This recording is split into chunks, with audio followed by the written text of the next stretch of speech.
जैसे जैसे डिलिमिटेशन का प्रोसेस पूरा हो रहा है, चुनाव की सरगर्मी तेज हो रही है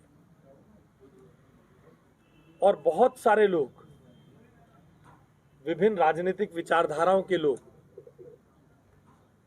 एक फॉल्स नैरेटिव को पीछे करते हुए, दरकिनार करते हुए भारतीय जनता पार्टी ज्वाइन कर रहे हैं। यही एक नैरेटिव, क्योंकि बहुत सारे लोगों को हिस्ट्री का ज्ञान नहीं होता। जो एग्जोडस कौन सी तारीख को शुरू हुआ? 19 जनवरी को। वीपी सिंह की सरकार बनी 24 दिसंबर को। 24 दिसंबर 1989 को वीपी सिंह की सरकार बनती है और 19 दिसंबर को एग्जोडस शुरू होता है। वीपी सिंह की सरकार 20 दिन में सारी चीजों की जिम्मेदार हो गई। 1984 जुलाई से लेकर 1989 जून तक जगमोहन कौन से पार्टी ने यहां पर राज्यपाल बनाकर रखा था? कांग्रेस ने, राजीव गांधी ने। और 19 जनवरी को जगमोहन उस समय की समर कैपिटल में जम्मू में जाते हैं और जगमोहन सारे एक्सोडस के जिम्मेदार हो गए। ये नैरेटिव है।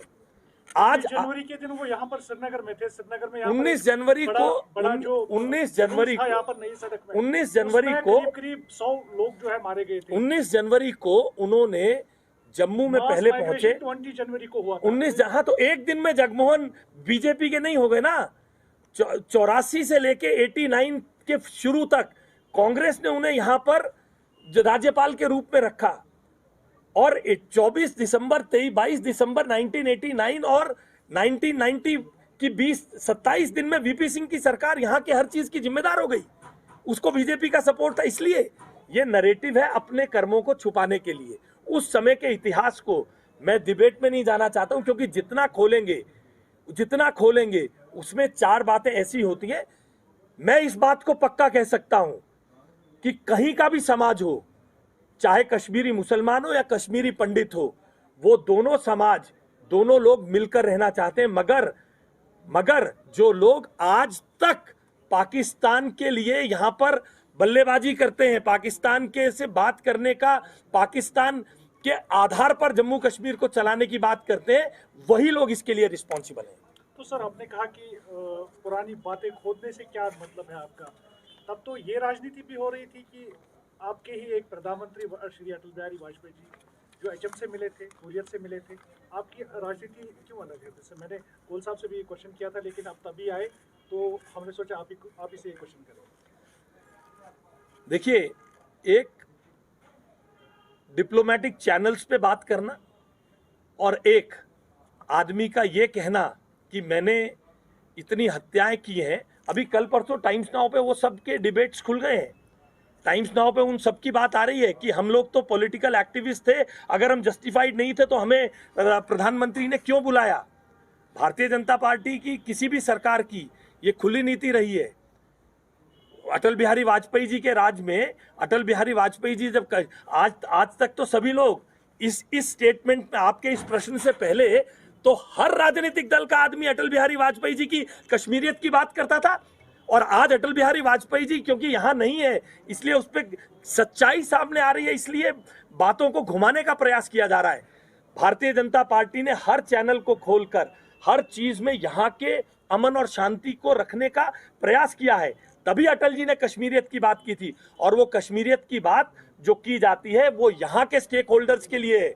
उस कश्मीरियत की बात में कहीं पर भी पाकिस्तान का रोल नहीं है, और पाकिस्तान के किसी भी रोल को इस देश की संसद में सैकड़ों प्रस्ताव ऐसे हैं जो संसद में पास, एक सेकेंड आएंगे, डिप्लोमेटिक बातचीत की जाएगी। इसका अर्थ ये नहीं है कि वो आ गए तो हम पाकिस्तान को यहाँ पे मीडिएशन, यहाँ की संसद का भारत की सार्वभौमिकता और सॉवरेनिटी के लिए यहाँ की संसद ने अनेकों प्रस्ताव पारित किए हैं कि ये हमारा इंटरनल मामला है, इसलिए हम कभी इसको स्वीकार नहीं कर सकते। बहुत धन्यवाद आपका। ऐसा नहीं होता है कि कोई कहे कि मैं 19 तारीख को मुख्यमंत्री नहीं था, चीफ मिनिस्टर नहीं था, मैंने 18 को छोड़ दिया। कोई अगर बीमार होता है तो वो केवल बीमार हो गया और मर गया, ऐसा नहीं होता। किसी को हार्ट अटैक होता है तो हो जाता है, किसी को एक्सीडेंट हो जाए तो हो जाता है, लेकिन आमतौर पर आप देखेंगे कोई बीमार होता है तो वो 5-7 साल इलाज करता है, इलाज कामयाब नहीं होता तो उसकी डेथ हो जाती है। ये नासूर तो बहुत पहले से शुरू हो गया था कश्मीर में और इसकी ज़िम्मेवारी उन्हीं की है और वो इसके लिए रिस्पॉन्सिबल है। अब अपने आप को वो बचा लेंगे ऐसा उसमें मुझे नहीं लगता है। और इस कश्मीर फाइल्स के बारे में शुरू से ही कश्मीरी पंडित लीडर्स ये बात कहते थे कि इसका कोई कमीशन बैठना चाहिए और वाइट पेपर सामने आना चाहिए, और वहीं कल मुझे लगता है फारूक साहब ने भी कहा है और वाइट पेपर आना चाहिए। हम भी उसकी फारूक साहब के साथ उसकी तहदीद करते हैं कि सरकार बनाए और वाइट पेपर में वही आएगा जो प्रेस में ये कहे कि मैंने 20 लोगों को मारा है तो उसको आपने बचा के रखा है। हमारे डीजीपी जो उस समय पुलिस के बड़े अफसर होंगे वो कहते हैं कि 70 लोगों को आपने छोड़ा, किसके कहने पर छोड़ा? अब ये सब बातें, कमीशन तो बैठना ही चाहिए और कमीशन इसकी इंक्वायरी करें और सच का दूध पानी का पानी आ जाए। लेकिन फारूक अब्दुल्ला साहब कह रहे हैं कि मेरा कोई एक्सेस नहीं था, मिलिटेंसी ऐसा पर थोड़ी टीम होता पर थी। ऐसा थोड़ी उसके लिए आप बताइए क्या कहें? नहीं ऐसा थोड़ी होता। अब तब तो पुलिस के पास भी कोई इख्तियारात नहीं थे, सीएम भी बिल्कुल कठपुतली ऐसा नहीं था, कोई कठपुतली नहीं था। जिसको सीएम बनाया, मीर कासिम को उतार के शेख अब्दुल्ला को सीएम बनाया तो कठपुतली था। कांग्रेस ने इतनी बड़ी भयानक भूल कर दी, एक इलेक्टेड सीएम उसको उतार कर और एक ऐसा जिसके ऊपर 1000 प्रकार के आरोप थे उसको आपने सीएम बनाया तो वो कठपुतली था। बाद में उसने सारे दुनिया में फैलाया कि मैंने 4 रतन जम्मू कश्मीर के उनको मैंने चीफ मिनिस्टर बनाया, और उसके बाद राजीव और फारूक का अकॉर्ड। ये कोई कठपुतली सरकारें थोड़ी थी भाई साहब, ये तो कहने की बात है। सशक्त सरकार थी। 87 में क्या हुआ? आज जो हम भुगत रहे तो 87 के चुनाव का परिणाम है। अगर उस समय इन्होंने धांधलियाँ नहीं की होती, उन्होंने इस समय जीते हुए को नहीं हराया होता, ये शायद हमको नहीं देखना पड़ता। वो किसने किया? अब ये कहेगा कि मेरे पास कुछ नहीं, ऐसा नहीं है। वो जो अगर सरकार की भी और यहाँ की जम्मू कश्मीर की सरकार भी और भारत सरकार की भी इच्छा होगी तो इसका एक कमीशन बिठाना चाहिए, कोई सुप्रीम कोर्ट का रिटायर्ड जज, और वो इसकी इंक्वायरी करे। जैसे मैंने कहा कि दूध का दूध पानी का पानी सामने आएगा, ऐसा मेरा मानना है। कुछ पॉलिटिशियंस आप पर ब्लेम कर रहे हैं कि आपकी राजनीति डिफरेंट है as compare to the Atal Bihari Vajpayee, जो हुर्रियत वालों से यहाँ पर मिले थे, एचएम से मिले थे, हिजबुल मुजाहिदीन से मिले थे।